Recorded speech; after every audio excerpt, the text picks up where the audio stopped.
야곱이 피곤에 쩔어서 인생의 패배감을 가지고 혹시 죽을지도 모르는 두려움 때문에 도망을 가다가 회복된 장소가 바로 베델입니다. 그가 잘했기 때문에 하나님께서 회복을 시켜주신 것이 아닙니다. 형 에서의 그 장자권을 야곱이 탈취를 했죠. 거짓을 했습니다. 거짓말을 했죠.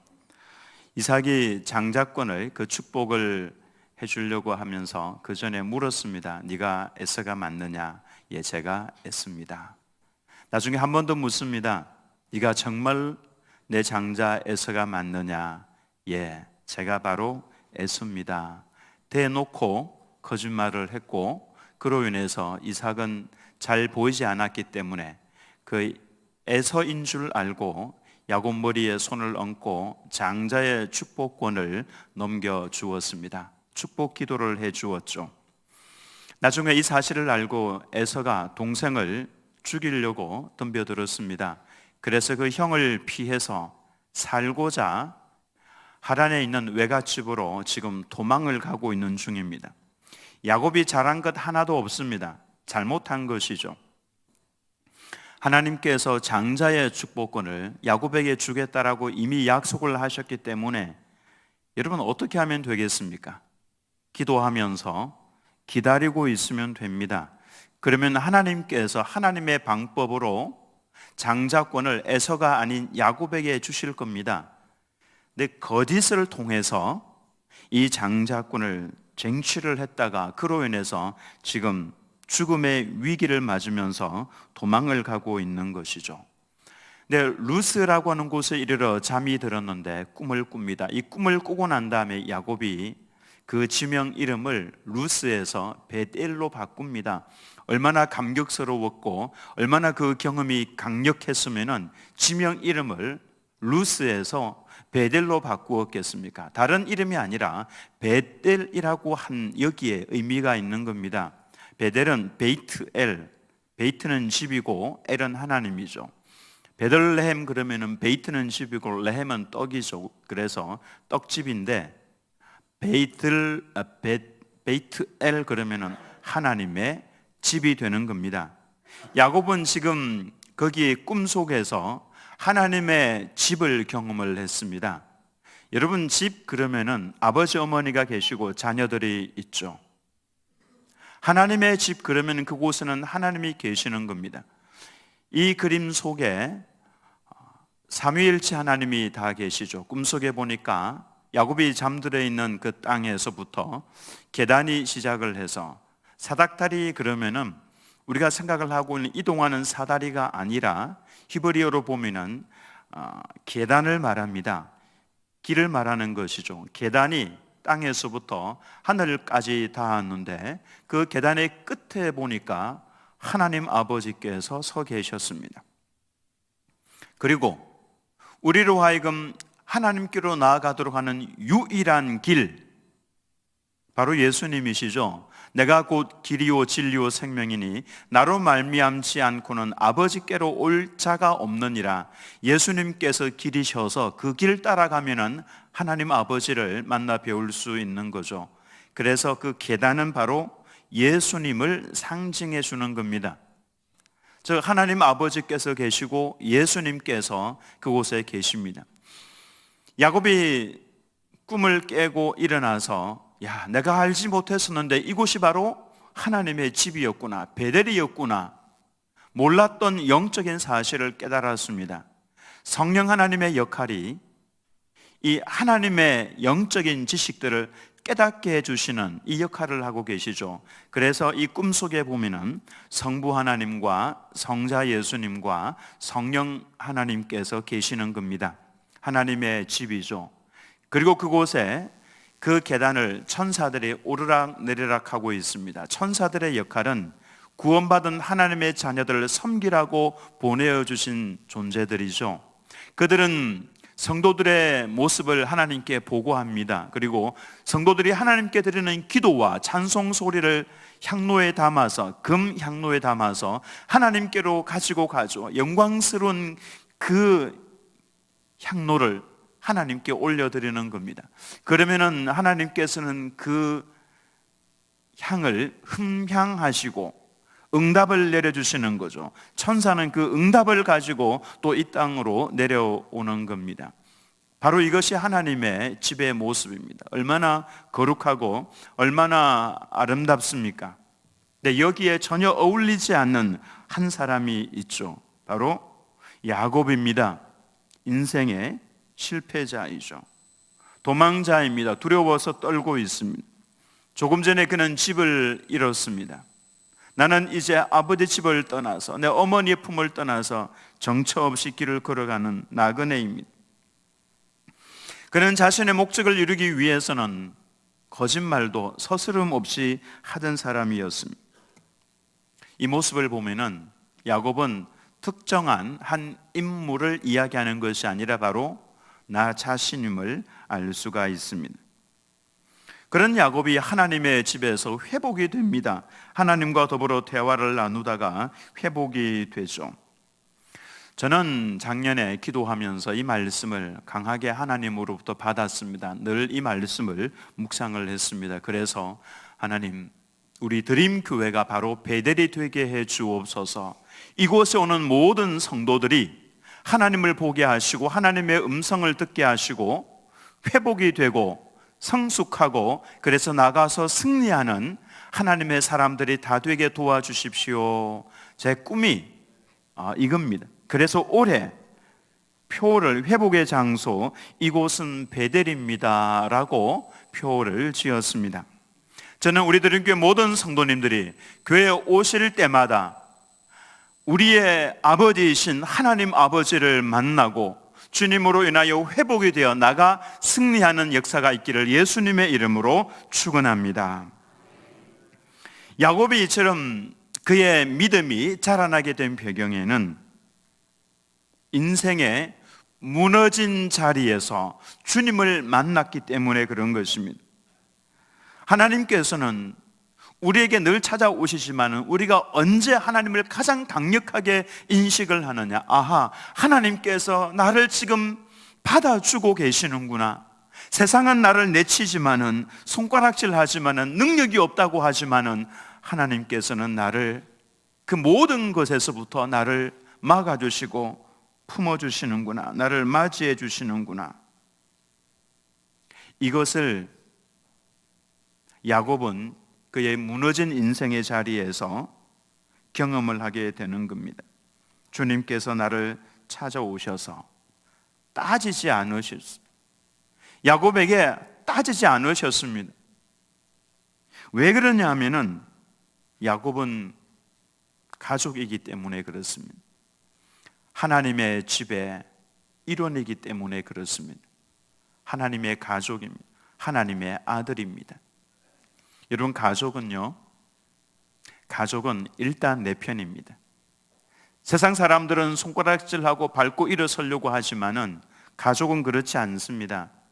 정상적인 가족은 무조건 내 편입니다. 내가 잘못했다 하더라도 일단은 품어줍니다. 엄마의 따뜻한 가슴에 품어주고 아버지가 이해를 해주고 그러면서 점점 고쳐나갈 수 있도록 도와주는 거죠. 일단 그래서 가족은 무조건 내 편입니다. 혹시 남편은 남의 편이라고 그렇게 하지 마시고요. 내 편입니다, 무조건. 하나님께서는 야곱에게 너 왜 거짓말하면서 장자권을 탈취했느냐? 내가 너에게 주기로 이미 계획을 세워두었는데 왜 네가 스스로 그렇게 거짓을 하면서 쟁취했느냐? 그 결과로 네가 지금 도망을 가는 것이니까 남 탓하지 말거라. 이렇게 하나님께서 야곱을 먼저 책망하지 않으셨습니다. 그냥 품어주셨습니다. 왜냐하면 가족이기 때문에 그런 것이죠. 그래서 야곱이 이 꿈을 꾸고 난 다음에 여기가 뭐 다른 장소다, 성전이다 이런 표현을 하지 않습니다. 여기가 하나님의 집이다. 자신은 지금 집을 잃어버려서 집에서 쫓겨나서 도망을 가고 있는데 나는 이제 집이 없다라고 생각을 하고 있는데 하나님께서 괜찮아, 내가 너의 집이야. 여기가 너의 집이야. 하나님은 절대로 아들과 딸을 버리시지 않는다라고 하는 것입니다. 그래서 야곱이 여기가 하나님의 집입니다, 그런 표현을 한 겁니다. 이 야곱에게 하나님께서 주시는 말씀이 있죠. 야곱아, 네가 누워있는 땅을 내가 너와 네 자손에게 주겠다, 그렇게 말씀을 합니다. 이제 쫓겨 도망을 가면서 형이 자신을 죽이려고 하니까 무서워서 도망을 가면서 이제 이 모든 땅들은 내가 다 형에게 빼앗겼겠구나, 형의 땅에 되겠구나, 이런 생각을 가지고 있는데 하나님께서는 아니다, 야곱아, 네가 누워있는 그 땅, 이 지역을 내가 너와 네 자손에게 주겠다라고 말씀을 하시면서 14, 15절에 보면은 네 자손의 땅에 티끌같이 되어, 티끌은 흙을 말합니다. 얼마나 많습니까? 네 자손의 땅에 티끌같이 되어 네가 서쪽, 동쪽, 북쪽, 남쪽으로 퍼져나갈지며 땅의 모든 족속이 너와 네 자손으로 말미암아 복을 받으리라. 물론 이 복은 이제 예수님으로 인한 복을 말하는 겁니다. 내가 너와 함께 있어 네가 어디로 가든지 너를 지키며 너를 이끌어 이 땅으로 돌아오게 할지라. 내가 네게 허락한 것을 다 이루기까지 너를 떠나지 아니하리라 하신지라. 네 가지 약속을 줍니다. 이 땅을 너와 내 자손에게 주겠다, 첫 번째 약속입니다. 두 번째 약속은 너의 자손이 땅에 티끌처럼 많게 해주겠다. 세 번째로는 네가 어디로 가든지 너를 지키고 이 땅으로 돌아오도록 내가 해주겠다. 네 번째로 너의 사명을 다하기까지 내가 너를 떠나지 않겠다. 네가 모든 사명을 마치고 이곳으로 돌아오면은, 이곳은 하나님의 집 아닙니까? 계단을 따라 올라가면은 영원한 천국이 있는 이곳, 네가 사명을 다하고 이 천국에 돌아올 때까지 나는 너를 버리지 않고 떠나지 않겠다. 내가 늘 함께 하겠다. 여러분, 얼마나 감격스럽습니까? 만약에 꿈속에서라도 여러분들이 하나님을 만났는데 하나님께서 이 네 가지 약속을 주시면은 얼마나 감격스럽겠습니까? 그러면 여러분 같으면 어떤 반응을 보이겠습니까? 춤을 추는 분도 계시겠죠. 감사합니다, 감사합니다, 주님 고맙습니다, 엎드려서 경배할 겁니다. 아마 내가 뭐라고 하나님 이런 복을 주십니까? 그러면서 그러겠죠. 하나님, 제가 형을 속이고 거짓말한 것 용서해 주십시오. 아마도 이게 정상적인 성도의 모습일 겁니다. 그런데 야곱은 어떤 반응을 보입니까? 이걸 보면은 야곱이 아직까지도 신앙이 아주 어린 사람이다 라고 하는 것을 알 수가 있습니다. 어리니까 하나님의 그 복을 거짓말을 통해서 쟁취를 했던 것이겠죠. 먼저 야곱은 아침에 일찍 일어납니다. 그리고는 하나님께 자신의 할 수 있는 최고의 것을 합니다. 베개 삼았던 돌을 세워서 그 위에 기름을 붓습니다. 하나님께 어슬퍼지만은 제사를 지내는 겁니다. 하나님께 예배를 드리는 행위라고 할 수가 있습니다. 하나님 고맙습니다, 그런 의미이죠. 그리고 서원을 합니다. 근데 이 서원을 한번 잘 보시기 바랍니다. 20절 말씀, 20절에서 22절 말씀을 보면은 야곱이 서원하여 이르되, 하나님, 제가 하나님 앞에 서원합니다, 이런 거죠. 하나님이 나와 함께 계셔서 내가 가는 이 길에서 나를 지키시고 먹을 떡과 입을 옷을 주시어 내가 평안히 아버지 집으로 돌아가게 하시오면, 조건을 내겁니다. 이렇게 해 주신다면은, 이런 거죠. 그러면은 여호와께서 나의 하나님이 되실 것이요, 여기서 이 말씀은 여호와께서 나의 신이 될 것이요, 그 말씀입니다. 그때 당시는 모든 사람들이 신을 섬겼습니다. 하나님을 경외하며 섬기는 이스라엘 백성들이 있었고, 이 아브라함의 후손들이 있었고, 주변에 있는 모든 사람들은 다 각기 자기의 신을 가지고 있었죠. 근데 여호와께서 나의 신이 되실 겁니다, 이 말씀이죠. 또 내가 기둥으로 세운 이 돌이 하나님의 집이 될 것이요, 즉 하나님을 예배하는 장소가 될 겁니다, 이 말이죠. 다른 말로 하면은 제가 돌아올 때에 여기에서 예배를 드리겠습니다, 그 말씀입니다.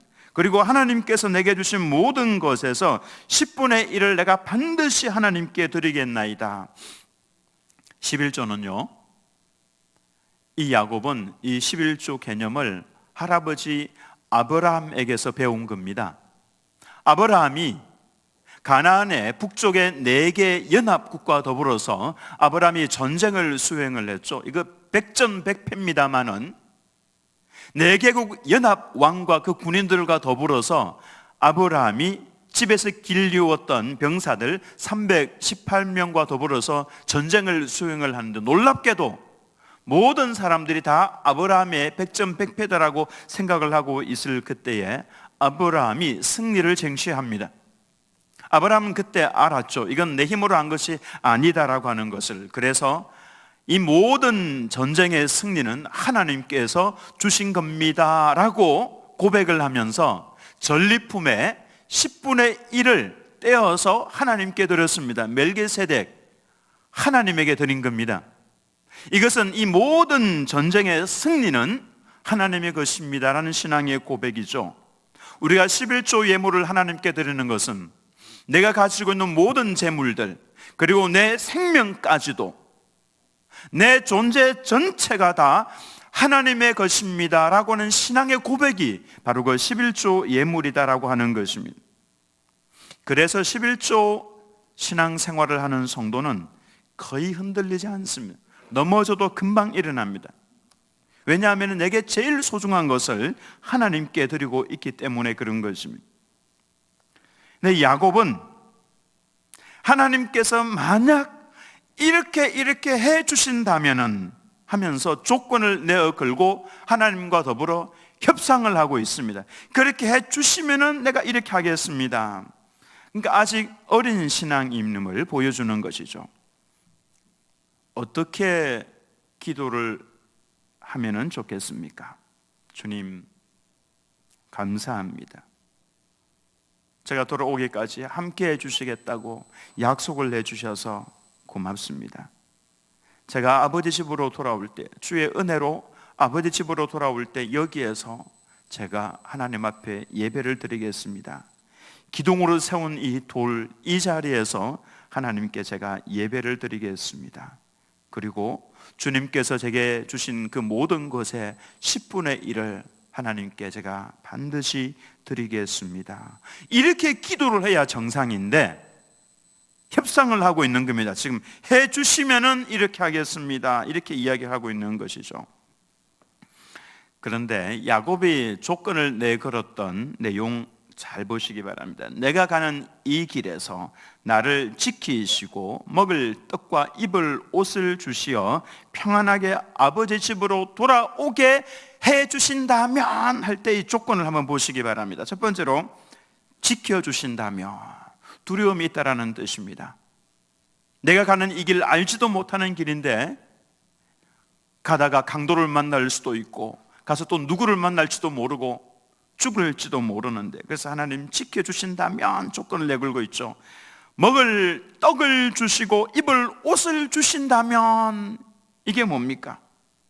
이게 바로 모든 사람들이 제일 신경을 많이 쓰는 것이고 제일 많이 염려하는 내용이 바로 이거 아닙니까? 먹을 떡을 주시고 입을 옷을 주신다면, 그리고 평안히 돌아오게 해 주신다면, 기약이 없는 겁니다. 가니까 내가 평안하게 돌아올지, 거지가 되어서 돌아올지, 과연 돌아올 수 있을지, 이 3가지가 보통 사람들이 최고의 관심을 가지고 보고 있는 것들입니다.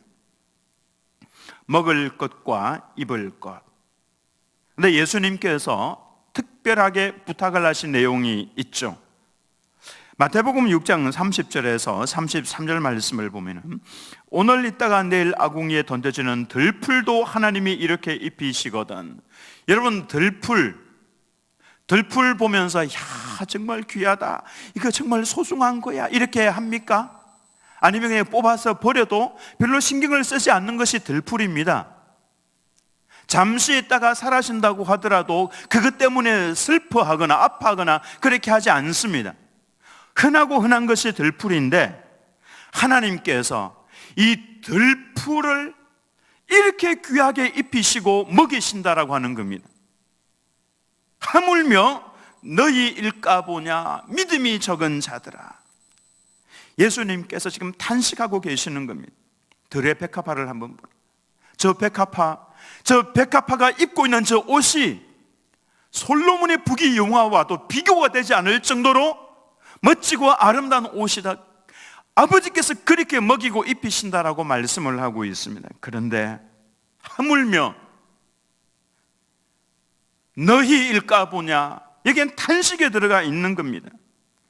그러므로 염려하여 이르기를 무엇을 먹을까, 무엇을 마실까, 무엇을 입을까 따라서 합니다. 하지 말라. 우리가 제일 많이 걱정하고 염려하는 것 이거 아닙니까? 무엇을 먹을까, 무엇을 마실까, 무엇을 입을까, 마실까, 먹을까. 이게 우리의 관심사 아닙니까? 근데 예수님께서는 이는 다 이방인들이 구하는 것이라. 너희는 그렇게 하지 마라. 너희 하늘 아버지께서 이 모든 것이 너희에게 있어야 할 줄을 이미 다 알고 있다는 겁니다. 네가 구하지 않아도 다 알고 있다. 네가 입어야 할 것, 먹어야 할 것, 타야 할 것, 자야 할 것 다 알고 있다. 33절 같이 읽겠습니다. 시작. 그런즉 너희는 먼저 그의 나라와 그의 의를 구하라. 그리하면 이 모든 것을 너희에게 더하시리라. 야곱이 이제 해야 하는 것은 하나님께 감사하고 찬송하고, 주님께서 나를 혼자 내버려 두지 아니하시고 내 가는 길에 늘 함께 계시겠다라고 하셨으니까, 그리고 놀라운 약속을 주셨는데 이 모든 땅들을 다 주시겠다고 약속을 하셨으니까 이건 엄청난 겁니다. 엄청난 약속이죠. 감사하고 찬송하며 주님의 손 딱 붙들고 당당하게 주님과 대화하며 걸어가면 되는 겁니다. 그러면은 하나님께서 지켜주실 것이고, 먹여주실 것이고, 입게 해주실 것이고, 자게 해주실 것이고, 이게 바로 성도가 누릴 수 있는 복 아닙니까? 우리는 오늘 서로 인사를 했습니다. 새해 복 많이 받으세요. 새해 복 많이 받으세요. 인사를 할 때 여러분 마음속에는 어떤 그림을 그리면서 또 어떤 개념을 가지고 복 많이 받으세요 라고 인사를 했습니까? 정확하게 성경에서 말하고 있는 복은 어떤 복입니까? 복 많이 받으세요 할 때 복, 먹을 것이 풍성해서 아침과 점심, 저녁에 각기 다른 고기들을 먹으면서 산의 진미를 먹는 것, 그게 복입니까? 입을 것이 너무 많아서 어떤 옷을 입어야 할지, 골라야 할지를 잘 모를 정도로 옷이 많이 있는 것, 이것이 복입니까? 마실 것, 탈 것, 그리고 잘 곳, 화장실 2개 있는 집에서 화장실 3개 있는 집으로 이사를 가는 것이 이게 복입니까? 작은 차를 타다가 외제차를 타는 것, 이것이 복입니까? 성경 말씀을 보면은 그게 복이 아니다라고 하는 것을 말씀을 합니다. 어떤 게 복이냐? 어떤 것이 가장 큰 복이냐? 바로 이 말씀에 답이 있습니다. 15절 말씀을 같이 읽겠습니다. 시작. 내가 너와 함께 있어 네가 어디로 가든지 너를 지키며 너를 이끌어 이 땅으로 돌아오게 할지라. 내가 네게 허락한 것을 다 이루기까지 너를 떠나지 아니하리라 하신지라. 내가 너와 함께 있어. 전능하신 하나님께서 나와 함께 계시는 것, 이것이 가장 큰 복입니다. 왜냐하면 하나님의 손에 모든 것이 다 있기 때문에 그렇습니다. 네가 지금 필요한 건 내가 다 알고 있어. 하나님의 마음에 기쁨이 있으면 다 주는 겁니다. 그런데 우리는 하나님께서 덤으로 주시는 것, 그게 내 인생의 목적이 되어서, 너 뭐 하다 왔느냐? 예, 화장실 2개 집을 화장실 3개 집으로 바꾸다가 왔습니다. 이렇게 말을 할 수는 없지 않습니까? 하나님께서 나와 함께 계심을 알고 그 하나님과 더불어 동행하는 것이 최고의 복이고, 그러면 하나님께서 나머지는 덤으로 주실 겁니다. 이제 1월 4일입니다. 잠깐 후면은 12월 31일이 되어서 송구영신 예배를 드리게 될 겁니다. 그때 뒤를 한번 돌아보시기 바랍니다. 나는 그 어느 해보다도 다르게 올 한 해 하나님과 더불어 동행했어. 나는 하나님께서 나와 함께 계시는 것을 분명하게 알고 있었고 그 주님과 더불어서 함께 걸어왔어. 그랬더니 하나님께서 나머지는 먹고 입고 써야 할 모든 것들을 하나님께서 덤으로 내게 더불어 주셨어. 이렇게 고백을 할 수 있는 우리 들은교회 모든 성도님들 다 되시기를 예수님의 이름으로 축원합니다.